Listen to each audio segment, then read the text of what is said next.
Hello, Scramble family. Today's storytime story is The Hare and the Tortoise from Aesop's Stories for Little Children. Hare loved to run.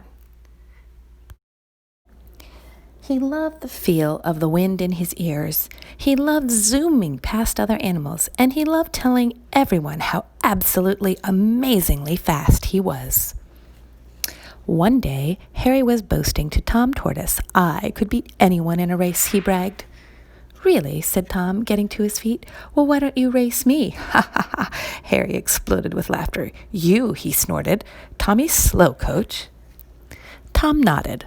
"Why not?" he insisted. "Are you worried about losing?" "Of course not," giggled Hare. "It'll be a laugh."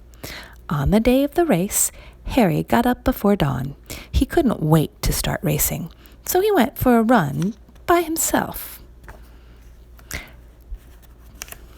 Tom Tortoise, on the other hand, got up at his usual time and had his usual breakfast, 4 cherry buns and a big pot of tea. Lots of animals came to watch the start. Hare chatted happily to his fans. Tom's friends looked worried. "Do you want to call it off?" asked Squirrel. "Hare's very fast, you know."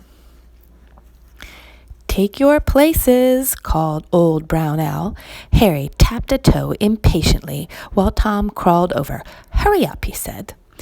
Owl raised a red flag. "On your marks, get set, go!" Hare zoomed into the distance as Tom plodded slowly over the line. Halfway around the course, Hare paused. Tom was nowhere in sight. "Winning will be a piece of cake," he thought. Cake.